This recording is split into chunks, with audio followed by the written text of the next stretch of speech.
with just a simple drawing sword slash.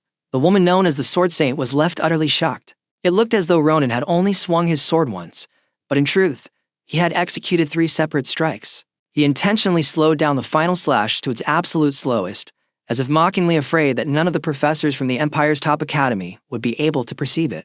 This arrogant display infuriated the Sword Saint, who instantly and angrily demanded to know who had taught him his swordsmanship.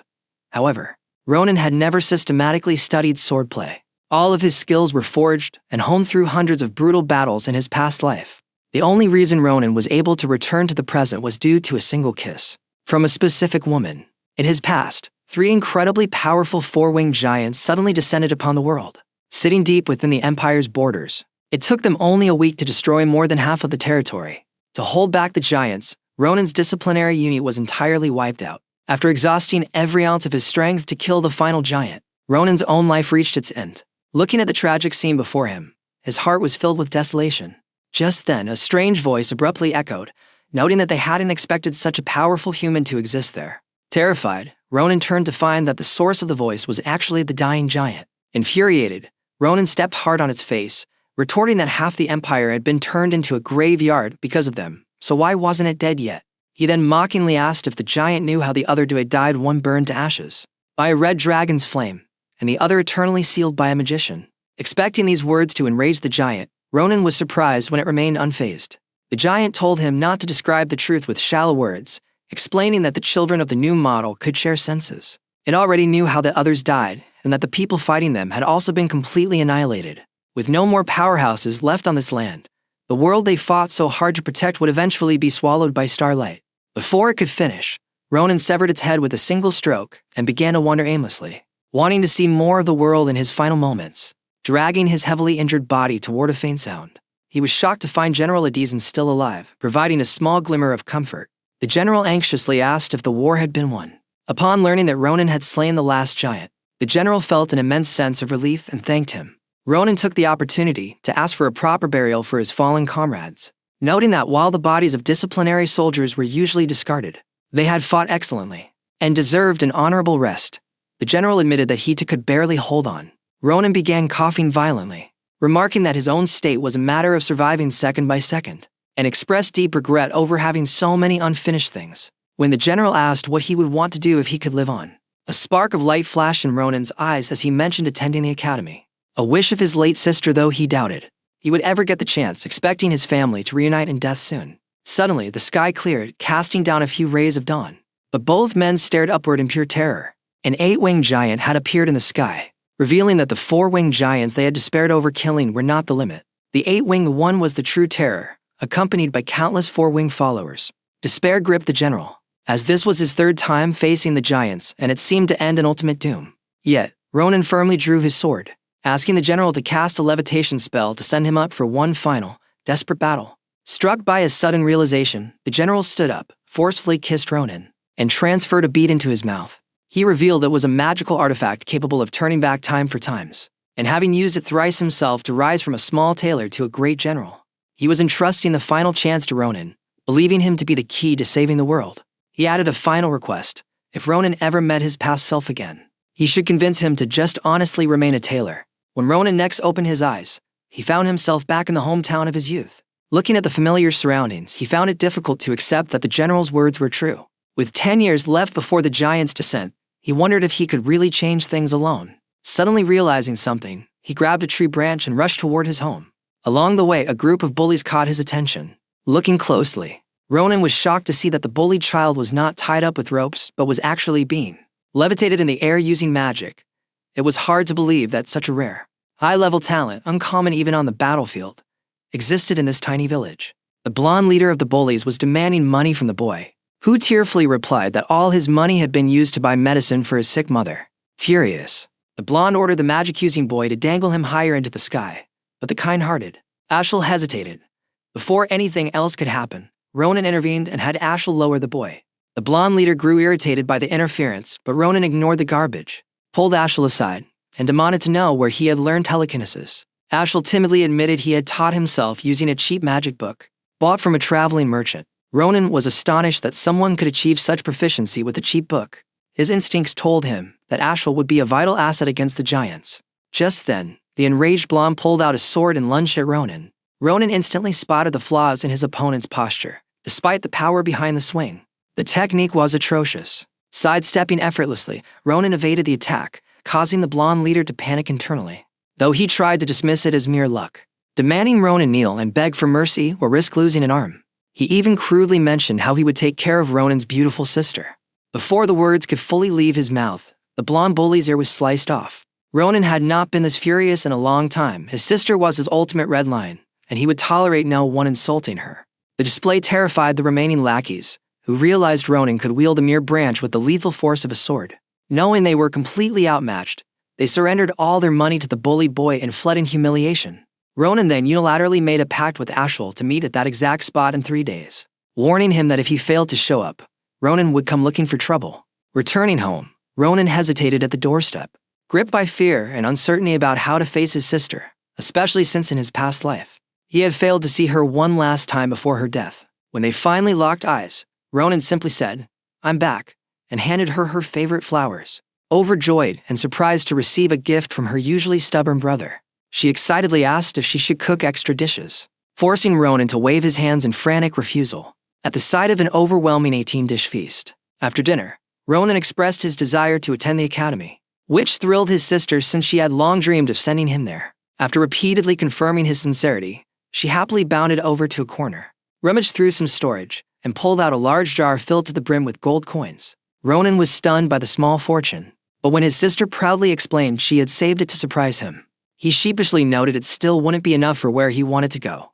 He told her to keep the money for herself, because he aimed to enter the top-tier Royal Filian Academy, which boasted the continent's finest professors, the strictest admission standards, and astronomical tuition fees, and it was the exact institution General Adizan had explicitly told him to attend. 3 days later, Ronan met Ashel as planned and bluntly stated that he would be testing the limits of Ashel's telekinesis that night. Despite Ashel's initial hesitation, Ronan's pressure forced him to unleash his magic. Feeling the force, Ronan was deeply impressed, noting that despite minor issues with stability and height, the sensation was remarkably similar to the final battle where several magicians had hoisted him up to fight the giants on equal footing.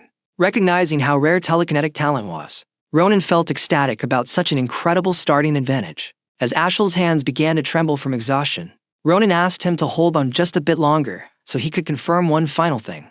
Drawing his sword, Ronan struck directly at the telekinetic flow, physically severing the magic power. Ashel stared in absolute disbelief, having never heard of magic being cut in half. Ronan offered no deep explanation, telling Ashel to just view it as his unique trait, though in reality, Ronan didn't fully understand it either. His sword could cut through magic, and even wound the giant Ahayab, whom even the Sword Saint could not harm. Unlocking the secret of this ability was one of the major tasks of his rebirth, but for now, more pressing matters awaited. Tossing a backpack to Ashel, Ronan ordered him to catch up, stating they had a task to finish before dawn that served as their prerequisite for entering Filian. Ashel was bewildered, questioning if they were truly aiming for an elite academy since he felt he had no proper skills. But Ronan sternly countered, asking if he truly wished to waste his life catering to petty thugs. He urged Ashel to find the courage to change his destiny, warning him that he would surely regret it otherwise. Moved by this unprecedented concern for his future, Ashel readily agreed, completely falling into Ronan's calculated plans. Soon, Ronan led Ashel to a camp where dozens of sleeping Luna goblins resided. This particular goblin mutation was intensely obsessed with gold and treasures, frequently attacking merchant caravans to hoard wealth, which they gathered for celebrations during full moons. Pointing at the hoarded treasure, Ronan casually instructed Ashel to use his telekinesis to quietly move the valuables into their bags piece by piece. Terrified by the risk of the goblins waking up, Ashel begged to retreat and think of another plan. But an annoyed Ronan lectured him on his cowardice, reminding him that entering Filian required both massive tuition money and real combat experience. Succumbing to Ronan's brainstorming, Ashel carefully began transferring the treasure. They managed to completely drain the Luna goblins' savings, resolving their tuition issues. Ronan showered a thrilled Ashel with praise, genuinely surprised by how quickly the boy adapted to practical operations. However, just as they packed up to leave, a deafening roar echoed through the forest. Ronan cursed his usual bad luck as the sleeping horde awakened and spotted them before they could slip away. Furious goblins grabbed their weapons and charged. Ashel collapsed to the ground in terror, pleading to drop the treasure and run, but Ronan refused. Instead, he evaluated the sword he had confiscated from the blonde bully. estimating its weight and strength to be capable of about 15 solid strikes against roughly 30 goblins. Smirking, Ronan decided 15 cuts would be plenty. He dashed forward, unleashing a strike that manifested as 3 distinct defensive arcs, moving like lightning through the horde. Ashel watched in absolute awe as Ronan single-handedly decimated the threat, stretching his muscles. Ronan silently noted that his current physical strength was far too low and resolved to train harder. Suddenly, an arrow flew directly toward Ashel's back. Ronan's sharp reflexes allowed him to catch it out of midair. Just as two figures emerged from the shadows, the newcomers claimed they had mistaken the boys for prey, but their complete lack of remorse and greedy eyes fixed on the heavy backpacks proved otherwise. Coldly dismissing their terrible acting, Ronan demanded to know who they were. Exposed, one of the men chuckled and stepped forward to introduce themselves as members of the Caribou group, suddenly pulling a dagger to slash at Ronan. The rookie attack was easily deflected. Upon recognizing the notorious Caribou organization, Ronan's face twisted in disgust. The second hunter charged, entirely ignoring Ashel, who promptly used his telekinesis to bind the man in place.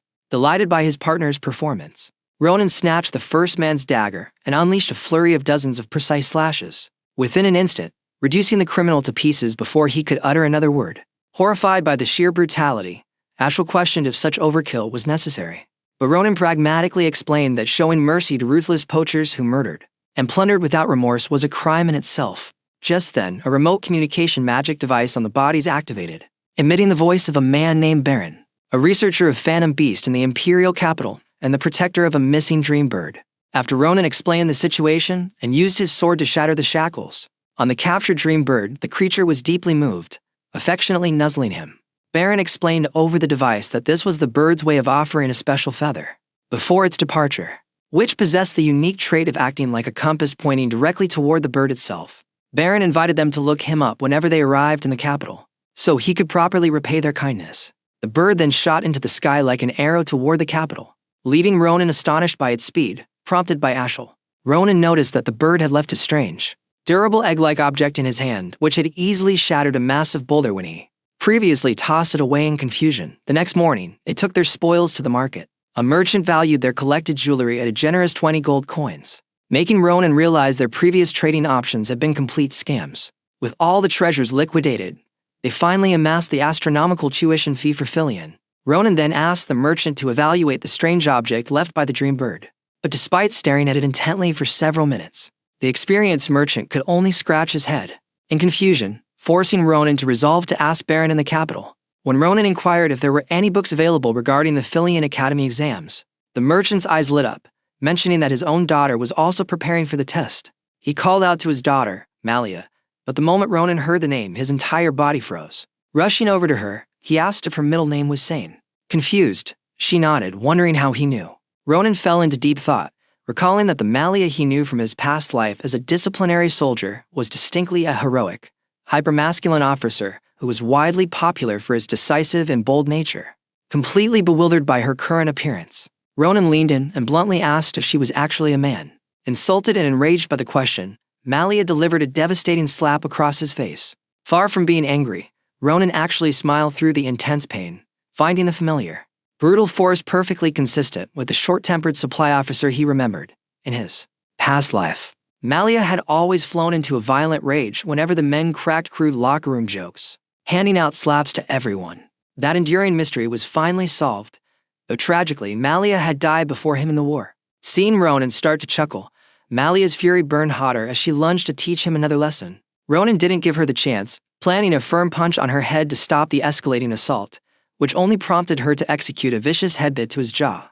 The two quickly devolved into a chaotic, messy brawl, leaving the merchant and Ashel staring in complete shock. After finally being pulled apart, the two combatants surprisingly sat down together to discuss matters civilly. Ronan presented 3 swords and a staff, asking Malia to inspect their quality. When she questioned why one person needed 3 swords, Ronan explained he used weapons intensely and needed spares. Malia pointed out a dark iron sword, noting its excellent quality, and that many renowned knights sought such a blade.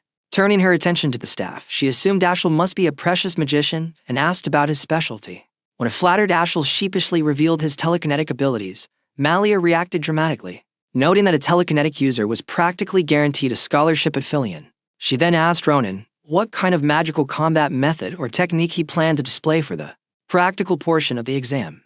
Ronan was entirely confused by the concept, prompting Malia to explain that the admissions process required both a written test and a skill demonstration, where applicants showed off ancestral techniques or specialized magical combat methods.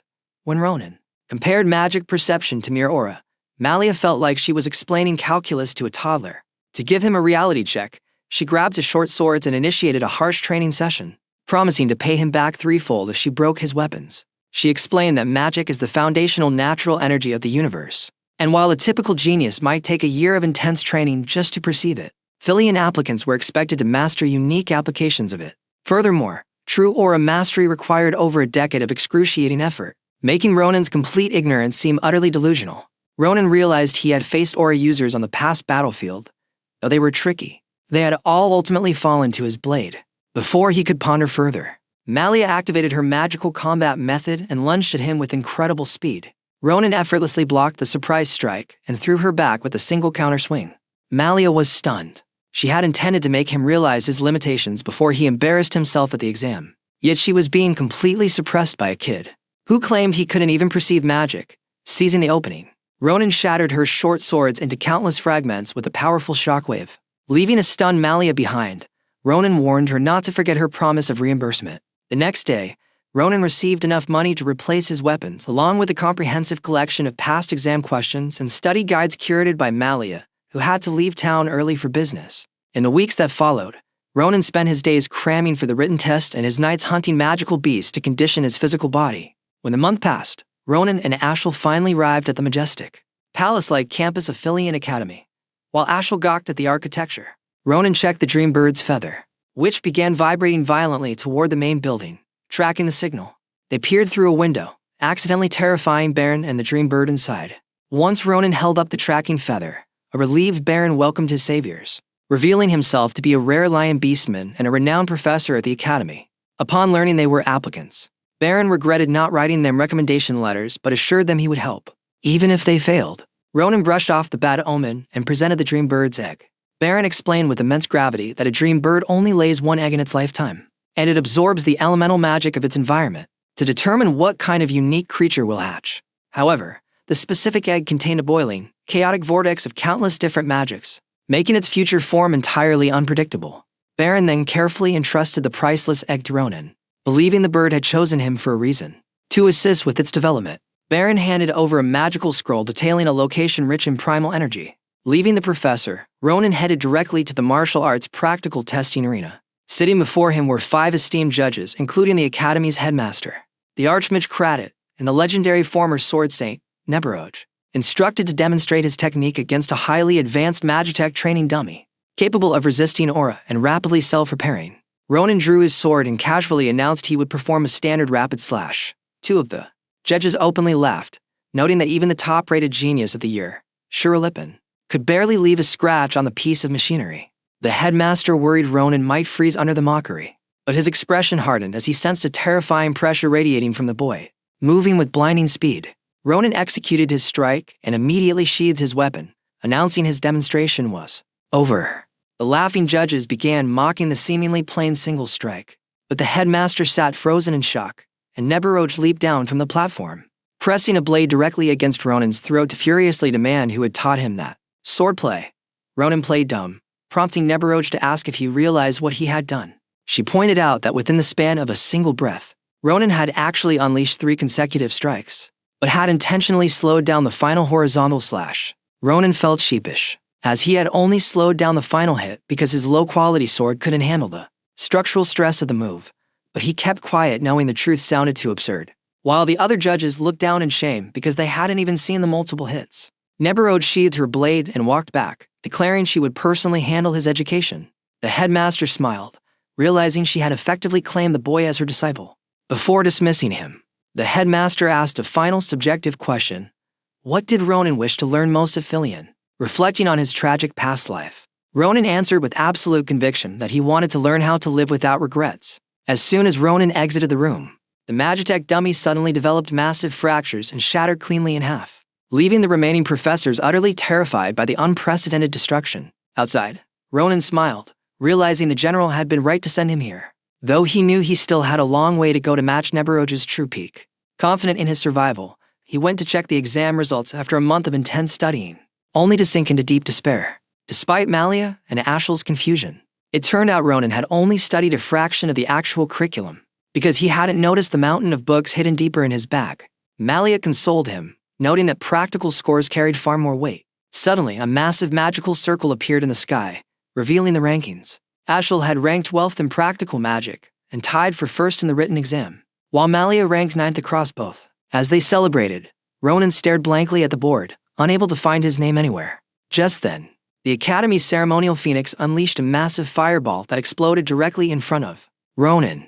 Unveiling the top-tier scores, Ronan had placed first in the practical exam and 5,712th in the written test, securing an overall rank of second place. As his friends celebrated his incredible achievement, Ronan realized a major problem, taking first place in the practical portion. Meant he had defeated Sherlippen, a notoriously prideful prodigy who would never let such a defeat slide.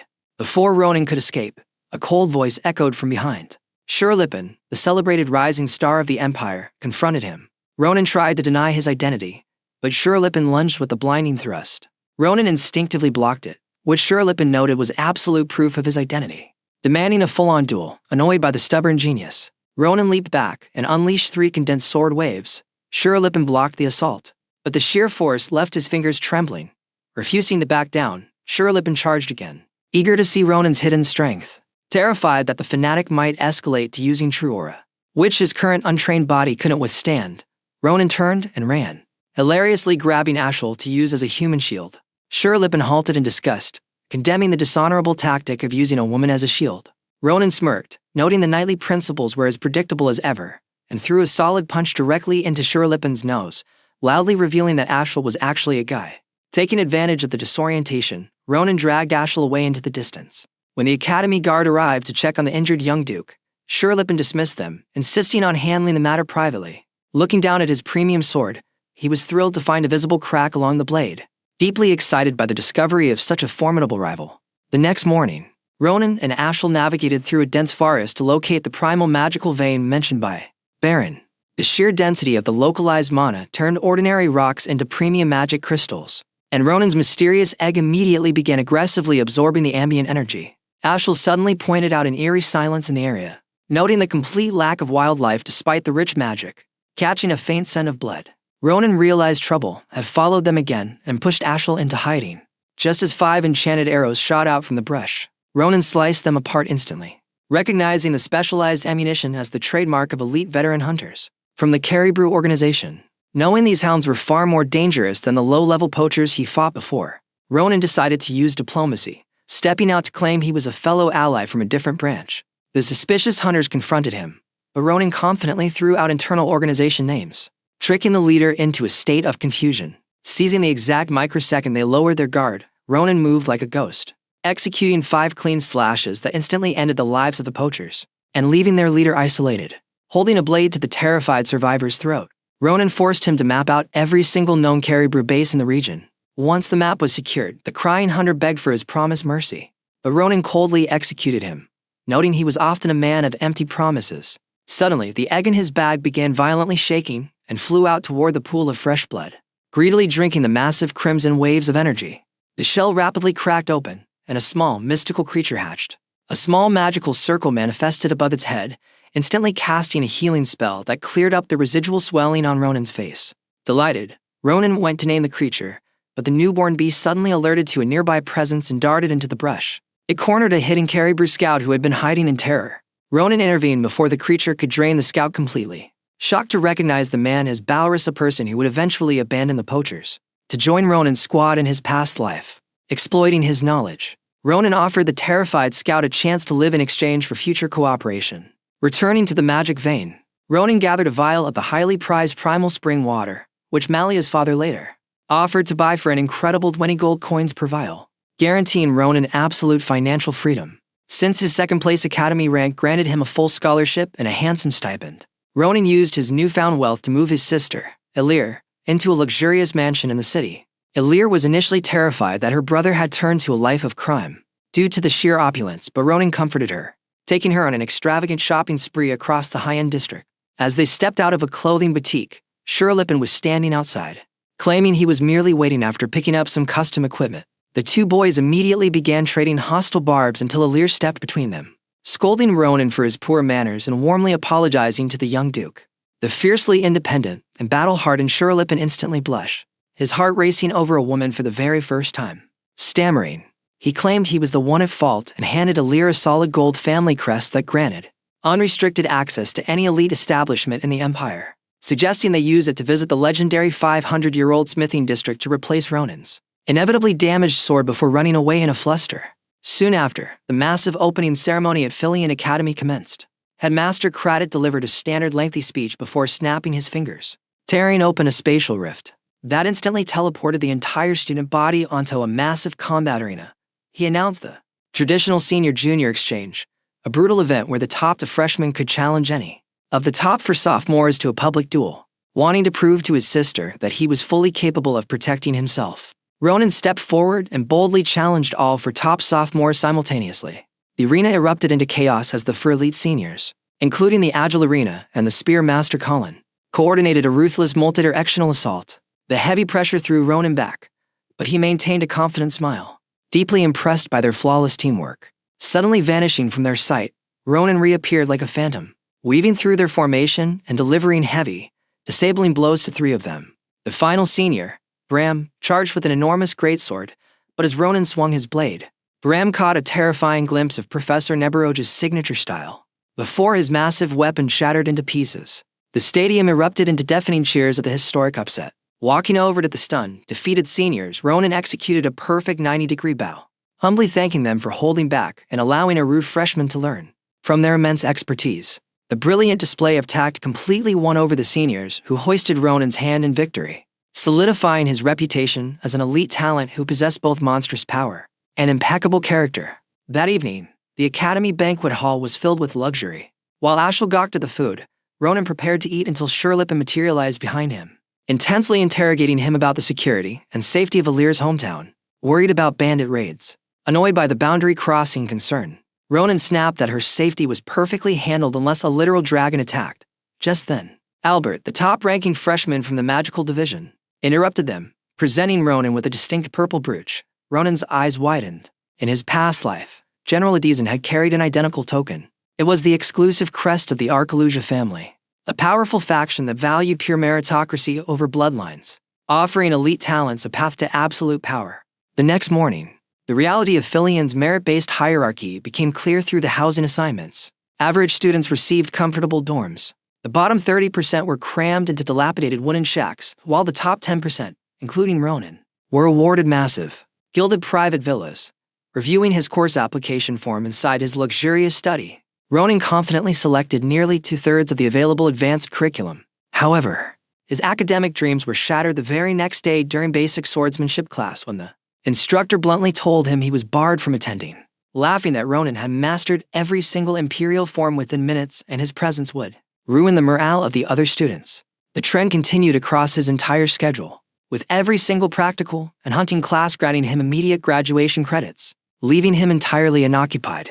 As he sat by the Academy River pondering his empty schedule, Nebaroge appeared, chuckling that he had likely broken the curriculum. Drawing her own weapon to deliver a lesson, she unleashed a mana-infused strike that sent a massive wall of water exploding into the sky. She noted that ordinary iron weapons were garbage, that actively suppressed a true warrior's potential because they couldn't channel magic. Drawing her true blade, a casual swing cleanly parted the entire lake, demonstrating a force dozens of times more destructive. She told Ronan that even if he couldn't perceive magic yet, he needed a weapon capable of growing with him, promising to arrange specialized private training if he could secure a proper blade. Ronan and Ashel immediately headed to the blacksmith shop recommended by Sherlipin. Expecting a grand workshop, they found a rundown shack inhabited by a massive, 2.5-meter wolfman named Didaway. The beastman dismissed them until Ronan produced the Duke's crest, prompting Didaway to initiate a mandatory test of strength. By activating an advanced transparent armor spell, Ronan's precise counter-pressure forced the wolfman to quickly apologize, explaining it was a traditional screening process for high-profile clients. Activating a hidden mechanism, the entire floor transformed into a massive elevator, descending deep into a sprawling subterranean industrial city, the legendary Pelucia Forge. Didaway led them to the master workshop of Durin, a legendary dwarfsmith with 400 years of experience. Durin scoffed at Ronan's prized black iron, sword, instantly shattering it with a single blow of his hammer, challenging Ronan to pick any premium weapon from his vault. Durin promised to cover any damages if Ronan could actually break it. Channeling the exact stance he had seen from Enraged, Ronan unleashed a cataclysmic slash that completely vaporized the workshop wall and tore a 100-meter trench through the solid stone floor.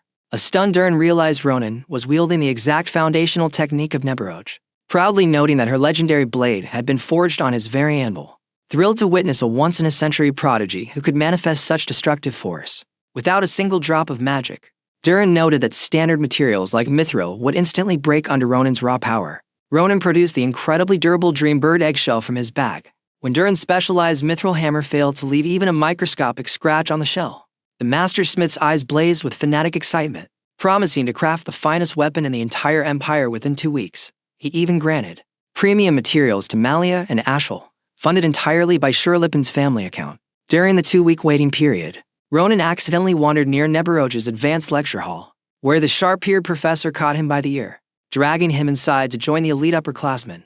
Among the familiar faces of the seniors he had beaten, a young female assistant ran in late, introducing herself as Adizan, a sophomore assistant. Ronan was utterly paralyzed with shock.